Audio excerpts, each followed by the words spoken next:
This podcast is brought to you by the Dunfield Retirement Residence, a casually elegant retirement community located at Yonge and Eglinton in the heart of Midtown Toronto. Customized living options complement your independent, active lifestyle.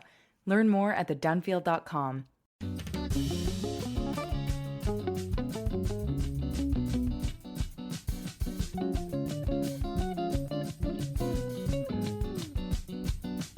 Hello, I'm Ellen Besner, and this is what Jewish Canada sounds like for Wednesday, November the 8th, 2023.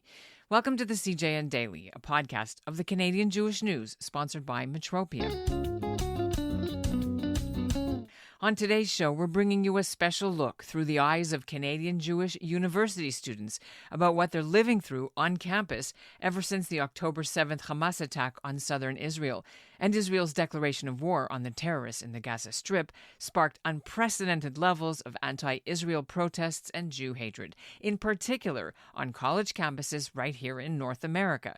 Some Jewish students say they're afraid to come to school. Others won't wear their Magen Davids in public. Some of those who come say they no longer speak up in class for fear of being harassed by classmates who see Israel and Jews as oppressors and racist. Some of the flashpoints have been Langara College in Vancouver, where during a pro-Palestinian protest rally, a professor called the Hamas attack, quote, brilliant, amazing offensive waged on October 7th, unquote.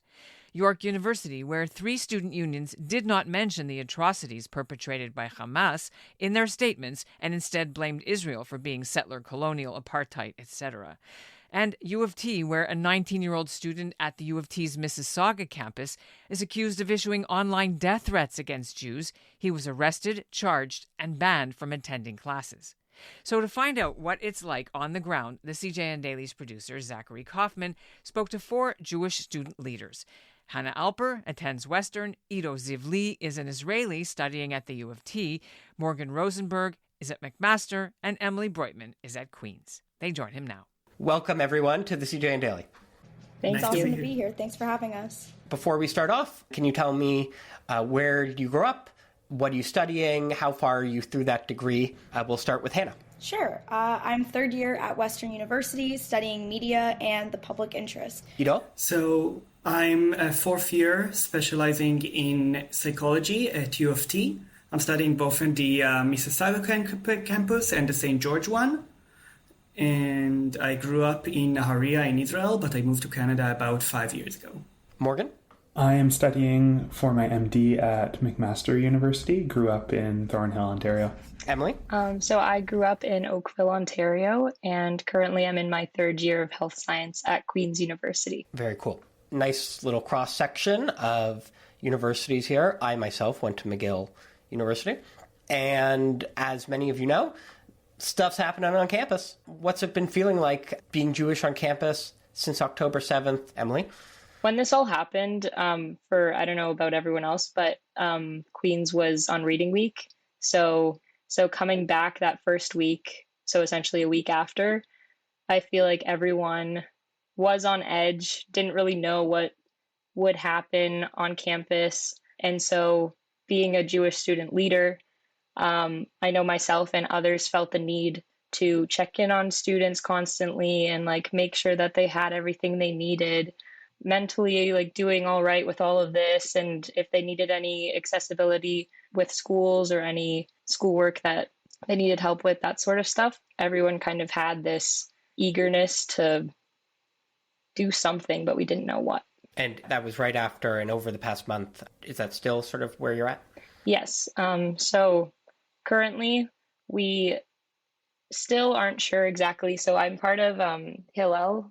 Part of that comes with planning events, and we're not really sure where to go from here now, whether or not we should still have those educational and supportive events for students, or if we can, it sounds bad, but to kind of go back to that regular programming that we kind of planned ahead of time. And again, how can we address all the student needs? Morgan, what have you been noticing out at McMaster? Yeah, I mean, I'll start by saying I think, at least for now and so far, all of myself and my peers are safe, right? I think we see a lot of really scary things happening in the States. And at the very least, like, no one here has a good reason to fear for their safety based on the behaviors and actions at McMaster. You mean like physical safety? Yeah. Having said that, like, we've already, like, I love the sense of solidarity that I've seen in the Jewish community. Like, I think Jews are, like, genetically built to have this resilient solidarity response whenever we experience something as a community. That said, like, I do think it's a very scary time to be a Jewish student in med school, period, and in Hamilton, period. And McMaster and my experience is right at the epicenter of that. There's a lot of, I mean, we call it many different things. Like, we call it woke culture, we call it the illiberal left, we call it like the staunch advocacy of EDID frameworks. But a lot of that is really, really prominent in Hamilton, in the political scene here, as well as in the medical community. And with all of those things has come like a strong anti-Israel movement, a strong pro-Palestine movement. But beyond that, as we've seen kind of more broadly, like a muddling of the lines between pro-Palestine and pro-Hamas, a muddling of the lines between anti-Israel and anti-Jewish or antisemitism. And I think we're all really feeling that here at McMaster. Let's go to Hannah. There's a big Jewish community at Western, big Toronto Jewish community. What's it feeling like up there?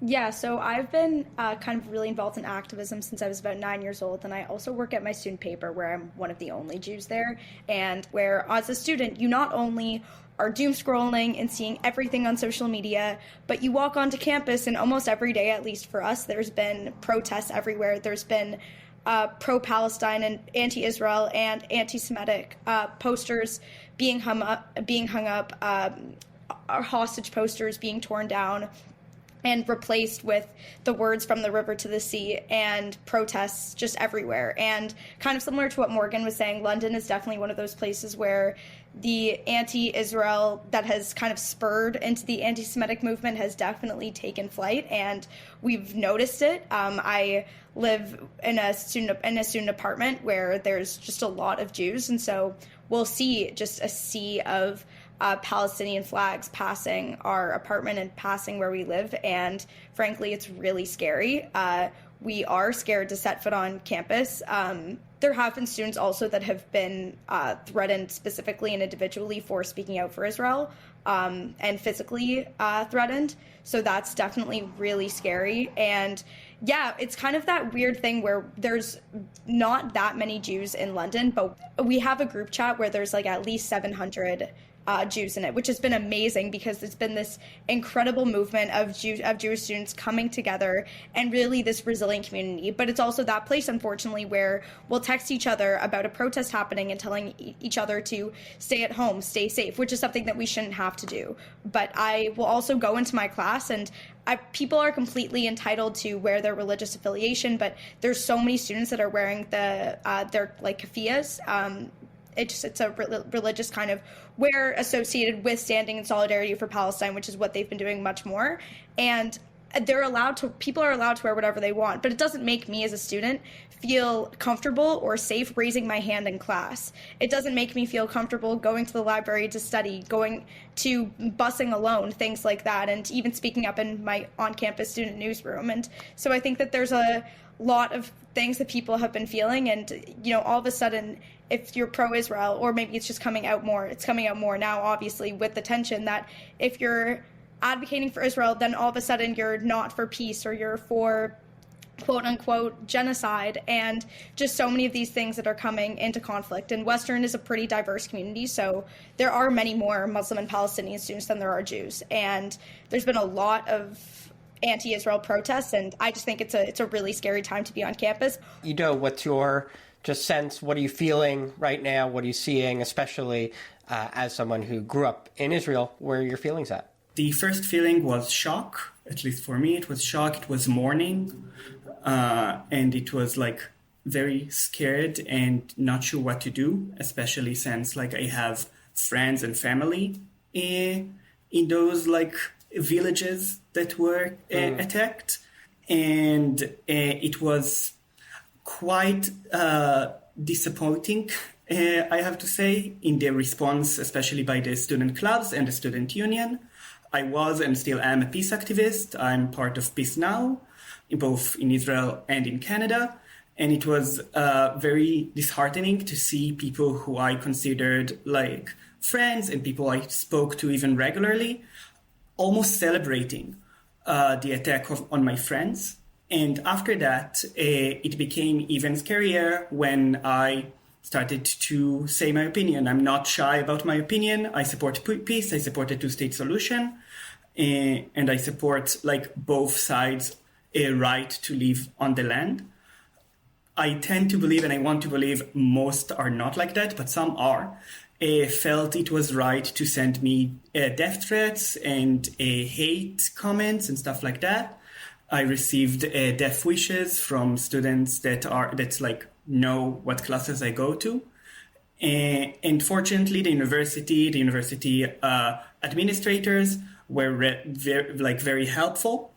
And the Jewish community on university was also like knew what to do more than me, which is again, I feel like it's a bit sad that they knew what to do when they get a hate mail. But yeah, like it was a two-sided situation where on the one hand, like you're very sad to to see all those people you you respected changing their opinion and changing what they say and shows anti-Semitic tendencies. And on the other hand, groups that you didn't really have contact with, like I didn't speak to any of the high-level administrators at my school before, showing a lot of support and a lot of love, not from the point of like supporting Israel, but from the point of understanding the feeling of being hated, feeling fear to go to university. You all spoke about fear in different ways. Hannah, you said that seeing people with keffiyehs, seeing people with Palestinian flags made you feel uncomfortable. You didn't want to raise your hand in class. Can you go a little more into that? Is it a physical fear? Is it a fear of judgment, of social ostracization? Can you get into that a little more? Yeah, for sure. I mean, I think I want to say first that, so many of us, we genuinely do want peace. And I think that that's what gets lost in so much of the university and campus conversation is that if we say anything that's affiliating with Israel, then automatically we don't want anything good for Palestinians abroad or on campus or anything like that. And so I feel like that I'm in a lot of different political classes, and I just feel uncomfortable sort of raising my voice in class and drawing attention to myself right now. About things not about the conflict, if you're talking about... Yeah, honestly, things not even about the conflict in general. I just think it's a more uncomfortable environment. I have chosen to, since October 7th, I haven't worn my Magen David necklace because I'm uncomfortable and don't feel safe to do that in class. And I can't, it's definitely hard to describe it, and I know that people that are wearing their keffiyehs in class, like they definitely, not all of them are anti-Semitic or want me to feel uncomfortable in class, but definitely seeing that, it can make you think, oh, they don't like me, or like thinking that they assume a lot of things about me as a Jewish woman and as a Jewish student. So I think that that's probably where a lot of it comes from and affecting a lot of your school performance. But it is such, I think, a personal and fresh and raw time where it's impacting Jewish students, Muslim students, Palestinian students in so many different ways. So I think that when we see those symbols sit like in our class or where we're supposed to feel safe to simply be in class and pass our studies so that we can get in, learn, be with our friends and get out, then it almost raises those just red flags for us. And it can definitely make us feel really uncomfortable to be in campus, to raise our voice. Can anyone else speak to that? When Jewish students talk about fear, what exactly they're afraid might happen to them? Yeah, I think that we are very aware of dog whistles when they come from the right, and think that that can have two meanings. One of them is not scary and it's even moral and good, and one who can be violent and racist. And we're aware of it from when it comes to the right, but we are less aware of it when it comes from from the left, and that's what like makes us scared, because there are some statements like from the river to the sea that I know people I consider friends who started posting things with those statements on it, and they're not aware it is also have like a violent meaning behind it. It can be like Palestine will be free in the sense of like there will be one state, which is what they support, and it can be it will be free in the sense that all Jewish people on it will be killed or expelled and such. But you said they're not aware. So does that change how you feel? If you think people are adopting slogans, but they don't really know the history of those slogans, yeah. Like, I don't know if the person that's standing in front of me, for my friends, I know. But like for people I don't know if the person that's standing in front of me is aware or is not when he says that. And I know there are students in my university who are aware and do mean harm when they say that. When I was at McGill, there was a community of people who were really involved in like whatever, whether it was a BDS vote or something similar to BDS vote. There would be people really engaged with this one released this statement and this one released this response statement. And there would be people who this would consume all of their energy. And then you would talk to someone outside of their group and they would be like, I don't know what you're talking about. So my question to you guys is, I understand that this feels really deep and really tense to people who are involved with Jewish life and like Ido, if you're involved with groups like Peace Now or Israel on Campus or this or that. But if you're just an average Jewish student on campus, not terribly involved, do you think this type of stuff is affecting them?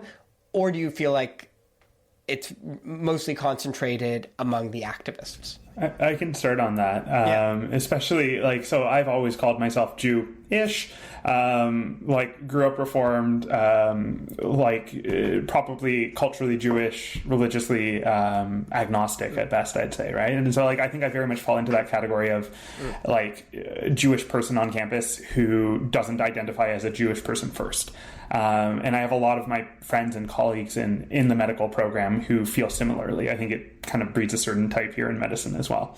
I haven't met a single Jewish student so far who hasn't been affected by this.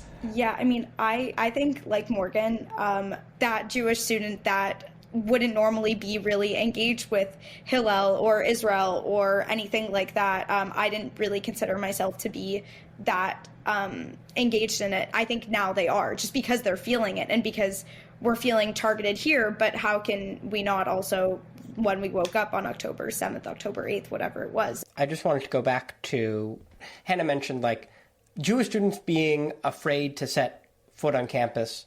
Is it something that you three feel? Or are there other things that are you having trouble? Are you having trouble cooking or doing other things that are sort of taking care of yourself? What are you what are you facing? Yeah, I can speak for myself about my experience. First, yes, like definitely there is that feeling of being scared to go on campus.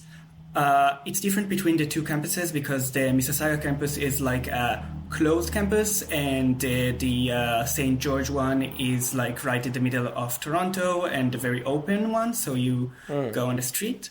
In Toronto, there are streets like University Avenue, for example, which is, of course, like part of the university that I'm trying to avoid as much as I can because every time I go there, like my heart breaks.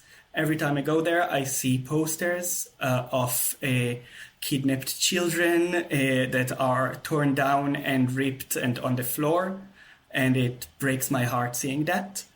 And in the Mississauga campus, I'm just trying to be there as little as possible. I'm going to class and I take the shuttle right away, right after my class, because I know there are people in the university that are aware I'm Jewish and that don't like me don't like having Jewish students on university.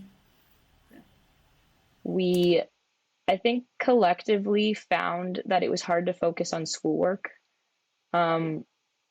because of constantly like checking the media, constantly checking the news, and reading articles and everything.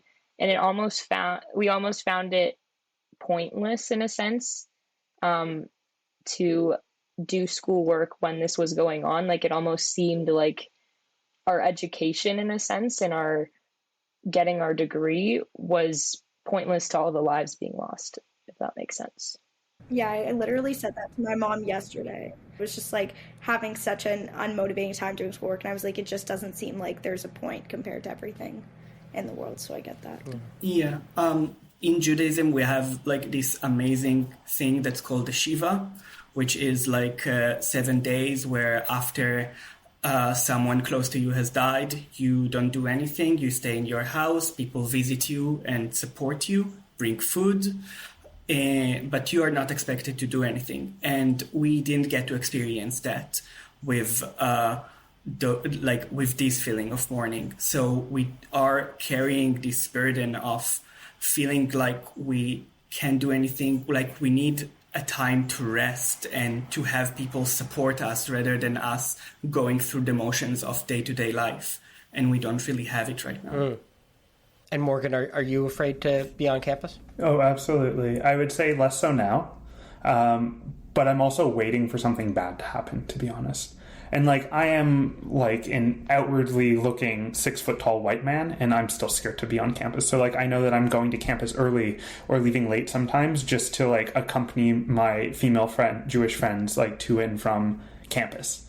It's definitely still a scary time. Right. Again, do you know from either your perspective or their perspective, is the fear of physical attack or of protesters? I would say all of it. I'd say it's an emotionally driven fear at this point. Like, we haven't seen any outward violence within our community at McMaster so far that I'm aware of. But it is still a very real fear, and we do see so many of our classmates posting things on Instagram that are very aggressive.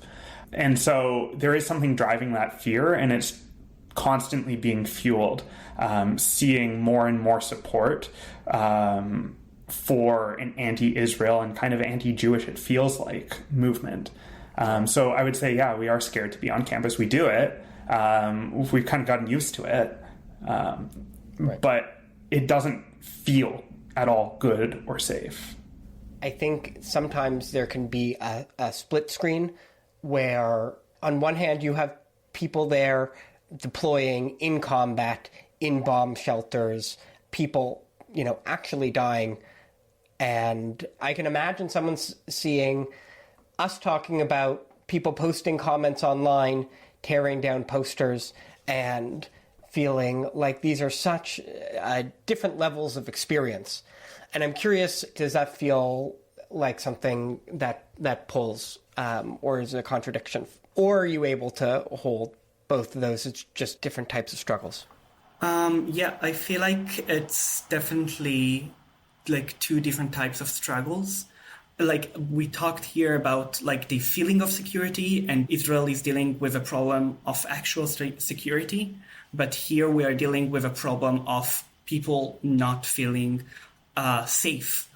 And although Israel is dealing with a war that is definitely less safe than campuses in in Canada, I actually feel that here I feel way more in danger than I would have felt, that I felt when attacks happened in Israel before. I have to say, I've heard that sentiment before from people, and I'm always surprised by it. There's a part of me that thinks but thousands of people are dying where you are and being butchered, and you're seeing protesters. Yes, so the problem, so the reason for that, for at least in my experience, is related to the knowledge of who is dangerous and who wants to hurt you. In Israel, I know exactly who they are. I know it's Hamas, and I know it's not anyone that I'll meet in my, almost anyone that I'll meet in my day-to-day life. Here, I don't know anything. I don't know if the person in front of me that is carrying a Free Palestine flag is just supporting the right to exist of Palestinians, or actually is an anti-Semitic actor. And that's something that, although there are there is much less violence toward Jewish people here than in Israel, since there is not a terrorist group that is so strong here, there is less knowledge about who the people who you should be scared of are, and that creates fear. Yeah, I think also we have such a connection to our past as Jewish people, and we know what happens when hate goes unchecked. And I think that's such a big part of it. And we know what happens when words online manifest into real world hate. And we say like, oh, well, it's not that bad, or it's fine, and then it's not. So I think that's where just so much of it comes from. It really is that generational trauma. But I think personally for myself, in my head, just with all the anxiety mixed in, I've minimized my own feelings by being like, okay, well, it's not bombs and it's not all the brutality that people on the other side of the world are experiencing. But I think Ido sums it up really well, is that it's a lot more difficult here because you don't really know who to trust and you don't know what people here are going to do. And I think it's just, you really don't know how far the hate will go until it's already there. So I think we're just staying vigilant because we know what history has told us, and we don't want it to get to that place ever again. Yeah, I'll say I personally don't feel guilt. I think it is the word that summarizes that really well. And I'm just sitting here. I don't feel bad that it's affecting me because I think it's a very normal human response to look at the suffering of the people that you identify with and say, like, this really sucks. Like, I think we should all be able to really lean into that and embrace it. And I think it's the best thing to do. For me, the only way I know how to deal with that is to channel it into doing things. Which is why I'm here. That you're not in a bomb shelter. Yeah, exactly. And if you do feel bad that you're not in the bomb shelter, then do something with it. Definitely about the feeling of guilt, I want to say something from the perspective of someone that has a lot of friends in Israel and again in the IDF and that are now in rocket shelters. I had this really weird experience where I'm checking in on them and then they are checking in on me because they feel scared for me. In some ways more than they feel scared for themselves, or friends that are in the IDF who are telling me, wow, it must be really scary right now in Canada. So it's this really weird feeling. So it's different kinds of experiences, and it's definitely also a feeling that Israelis are afraid for the Jewish community outside of Israel. And about a very important thing, it's a very valuable thing. We all are going through somewhat of a mourning period, and we should let ourselves mourn and let ourselves deal with it. And afterwards, I have to say again, from the perspective of talking to Israelis, a lot of them are very, it raises morale to hear people from outside of Israel, especially from the Jewish community, who are supportive, who see stuff that you say, that you do. For example, I talked to my friends about me speaking to an MPP from the Ontario provincial government, and they were so surprised that I could do that, and I did it, and they saw it as something amazing. So definitely, if you can and if you do that, no, it's an amazing thing to do that a lot of people around the world and especially in Israel will see as something that is very impactful. Knowing the amount of fear that a lot of people are fearing for Jewish kids on campus, what do you want people in the Jewish community to know, and what would you want people in the broader non-Jewish community to know about Jewish life on campus right now? I think that for the non-Jewish community, I think that people should know that you don't have to raise your voice necessarily by posting on Instagram and declaring your political stance. Because I find honestly that all of a sudden in the last few weeks, it's like all these 20-year-olds like woke up to be geopolitical analysts. Like it's amazing. It's really, yeah. So I think that that's part of it, is that, you know, you don't have to use your voice by posting on social media, but you can be a decent person and a decent friend, and to check in with the people around you. Know that your Jewish friends are scared to step foot on campus, that your Jewish friends one day or here and there have stayed home because they are scared to step outside. And so I think that it's just something that I think so many people belittle anti-Semitism constantly throughout history, and people try to tell Jews what anti-Semitism is or isn't. So I think that's another part of it, is don't try to tell us what being Jewish should be to us. Don't try to tell us what anti-Semitism is, because I think that that's something that happens to Jewish students so often. And that's why I think there's such a big problem when at student protests there's posters waving around that say anti-Zionism isn't anti-Semitism. There's things like Western posting Instagram stories saying that there's an external group hosting a demonstration on campus, and then you find out that there's 1,000 people that are all anti-Israel, and when you're not students, when you're just trying to go and study there. So that's a whole other thing. But to Jewish students and to the broader Jewish community, I feel like that, you know, Jewish students are scared, but just like the entire community, we're obviously standing together really strong and together all the time, and we're reaching out to each other constantly, it feels like. And definitely when we're hanging out, it feels like we're almost avoiding talking about it all the time, but we are finding ways to just stand in our Jewish pride still. So I think that that's, I don't know, that moment at Chabad where there was like hundreds of students, and I think is really, really amazing. I've gotten a lot of, I'm so sorry this is happening to you. Please tell me how I can help. Which I love. Like it's melted my heart every time I've gotten one of those messages from one of my non-Jewish friends. But those offers almost always, in any setting, including this one, it's really hard to take people up on it.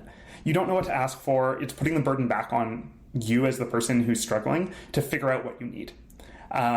So by far the best thing that anyone has done for myself and the fellow Jewish community members at MacMed has been some of the Jewish staff getting together and organizing things for us, actively holding like a Zoom meeting for like 70 of us to come talk about what we need. My one message to all of the non-Jewish supporters who are out there listening to this, as well as the Jewish community largely, would be when you're going to reach out or check in, try to find ways to help rather than just offering sentiment. Because I think everyone in the Jewish student community, or at least many of us, are exhausted. And those little things can make a really big difference, even if it's just, you know, Uber eating one of your Jewish friends a babka or something, right? Like that showing up at my door would totally turn my day, right? I think one more thing about like the broader Jewish community is that I think there's a lot of pressure on students and on Jewish students to kind of live up to the legacy of being these like amazing advocates and kind of fixing everything on campus. And so I guess my message to them would be just that we're trying our best, kind of. And we're still trying to tackle school work and mitigating any issues that happen on campus, and dealing with anything that arises, dealing with the fear. And so overall, yeah, we're trying our best with what's going on with all this situation. Is there anything else that anyone wanted to add before we wrap up? I think that the last thing that I would add is my parents keep telling this, and I keep seeing people post this as well. It's just about remembering when to, at one point, like shut your phone off and turn off social media. It's okay to sort of check your heart, check your priorities, and really just recognize when, you know, you're not a bad person for taking care of yourself and for putting yourself first every now and then, whatever that means. And I think, you know, was totally right about like doing what you can, and that there are a lot of, I think, provincial and like federal leaders that are standing with the Jewish community, which has been really great to see. Like a couple weeks ago, I was in a small meeting with Trudeau, and it was really amazing for him to actually be declaring like his support for the Jewish people. And he's been very open in the last few weeks about that.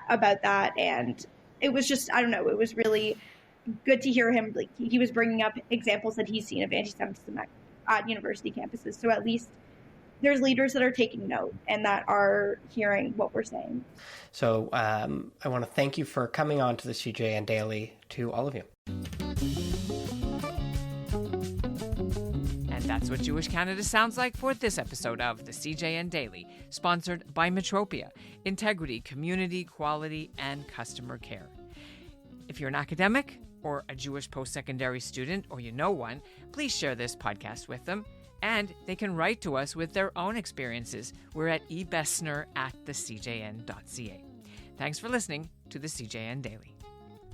The Dunfield Retirement Residence offers customized living options to complement your independent, active lifestyle. Welcome home. Welcome to the Dunfield. Visit us at thedunfield.com to book a personal tour.